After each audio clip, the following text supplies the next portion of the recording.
कृष्णा बेटा, मैं ये सब्जियां और ये दूध लाया हूँ, इन्हें जरा संभाल के रख देना।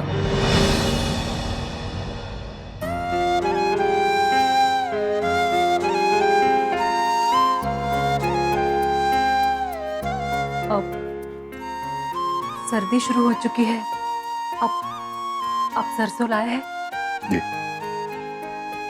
लाया, और पनीर भी।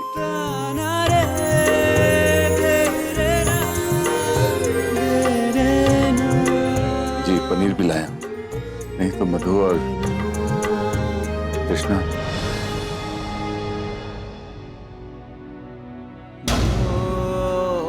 शुक्रिया। मेरा छोटा सा परिवार है, बिखर रहा था, उसे समेटने के लिए शुक्रिया पद्मिनी जी।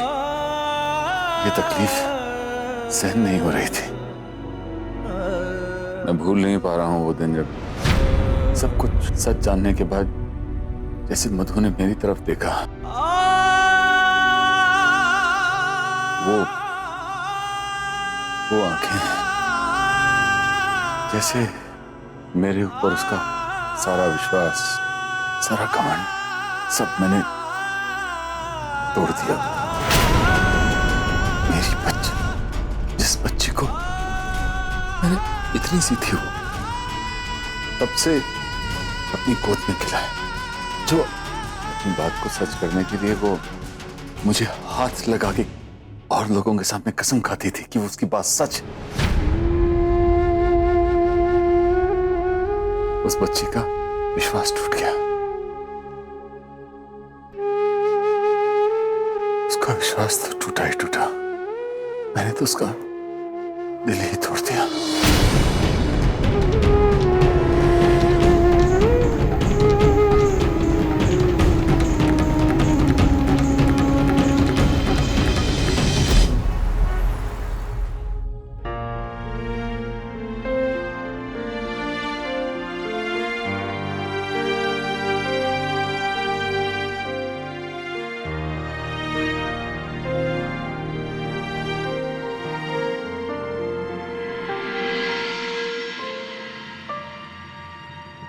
मधु,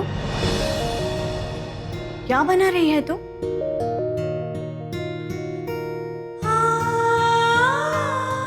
अरे वाह, सरसों का साग। हाँ माँ, वो सर्दियाँ शुरू हो गई ना, मेरा मतलब मुंबई की हल्की हल्की सर्दी। माँ के घर हर चौथे दिन हम सरसों का साग और मक्की की रोटी बनाते थे। रोमा ने सिखाया था मुझे और दीदू को, और हमने तो इसे मॉडिफाई भी कर दिया था। अरे अरे, ये पनीर क्यों डाल रही हो इसमें? हाँ माँ, आप बाद में चख के देखिएगा, बहुत अच्छा लगता है।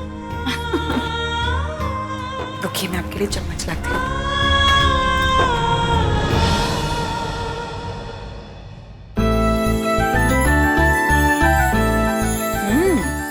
अच्छा है। इस पनीर के पीसेस के लिए ना मैं और दीदू इतना झगड़ा करते थे, फिर मालिक आते थे और हम दोनों को चुप करवा देते थे डांट के। पाटिल, इसे चीट के डब्बे में पैक कर दीजिए और उनकी गाड़ी में रख दीजिए। जी मैम। माँ, आप कैसे बनाती है? नहीं नहीं, मुझसे तो कभी ये सरसों का साग ठीक से बना ही नहीं। मेरे ऋषि को तो उसके पापा के हाथ का साग ही पसंद था। उन्होंने भी कभी मुझे बताया नहीं वो किस तरह बनाते थे। एक मिनट, मैं देख कर आई।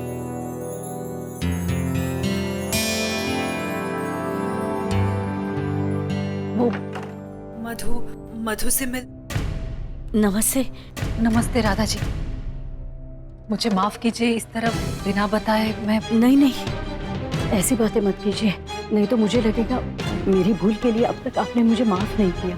राधा जी, ऐसी बात मत कीजिए। आइए, अंदर आइए, आइए बैठिए। हाँ मधु, तो यूं अचानक?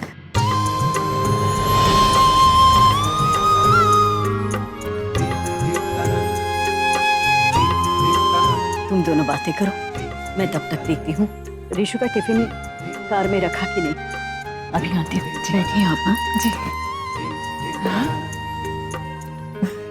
मधु, मालिक आज पनीर लेकर आए थे, वैसा ही जैसे तुझे और तृष्णा को पसंद है। तुझे बहुत याद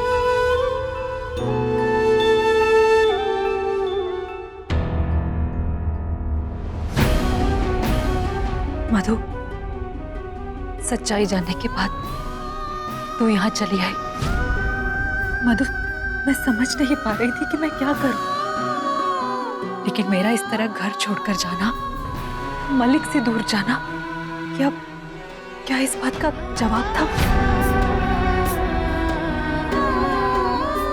ये मैं समझ नहीं पा रही थी और कभी समझ नहीं पाती अगर आरके मुझे नहीं समझाता तो।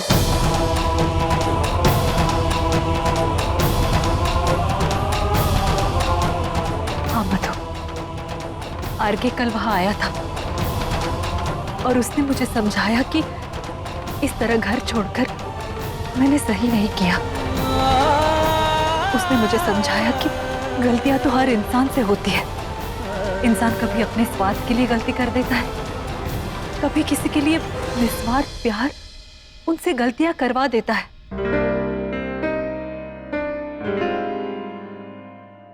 और मलिक ने भी वही किया। तुम दोनों के इस प्यार को ना समझकर, तुझे और मलिक को पास ना लाकर, ऊपर से इस तरह घर छोड़कर मैंने कितनी बड़ी गलती की, इस बात का एहसास मुझे आरके ने दिलाया। मलिक को अपनी गलती का एहसास है, वो बहुत पछता रहे हैं। अगर उनसे होता तो वो सब कुछ बदल देते जो उन्होंने किया, लेकिन ऐसा नहीं हो सकता है ना। वो हर पल एक मौत मर रहे हैं, इसलिए सब कुछ भूलकर उन्हें माफ कर दे और आगे बढ़।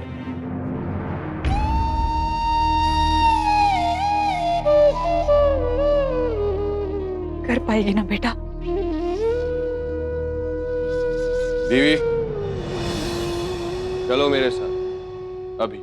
आरके, पर कहाँ? सासू माँ, चलिए।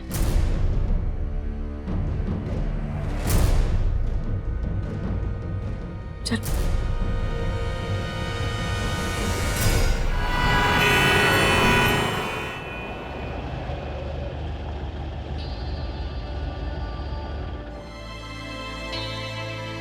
बीवी, बीवी, अगर तुम्हारे अलावा कोई लड़की होती तो मैं उसे ऊपर भेजने से पहले इस वक्त रिहर्सल कर रहा होता।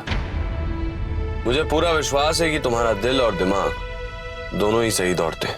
इसलिए अपने दिमाग से सोचो कि मैं, जिसने एक वक्त तुम्हारी जिंदगी नर्क बना कर रखी थी, तुमने उसे माफ ही नहीं बल्कि तुम उसके प्यार में भी पड़ गई। और ये वो इंसान है जिसने तुम्हारे पैदा होने से पहले तुम्हारी जिंदगी बचाना शुरू कर दी थी। इतना प्यार दिया, वो भी बिना किसी मतलब। तुम्हें उसे माफ ही नहीं बल्कि गले लगकर थैंक यू कहना चाहिए। बीवी, अगर तुम उन्हें माफ नहीं कर सकती तो तुम उनके लिए रो भी नहीं सकती हो। अगर दिल का रिश्ता रखना है तो ही आंसुओं का रिश्ता होगा, नहीं तो जब भी मालिक का नाम सुनकर तुम रोने जाओगी, मैं तुम्हारे रोने का मूड खराब कर दूंगा तुम्हें कोई जोक सुनाकर। अब सोच लो।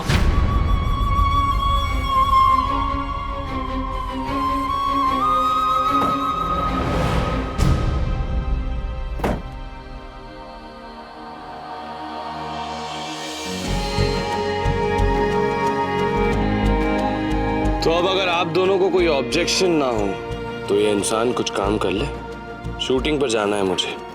All the best. और हाँ मधु, रोना बंद मत करना। रोती हुई तुम बहुत क्यूट लगती हो।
मैं वो इसे ठीक कर रहा था।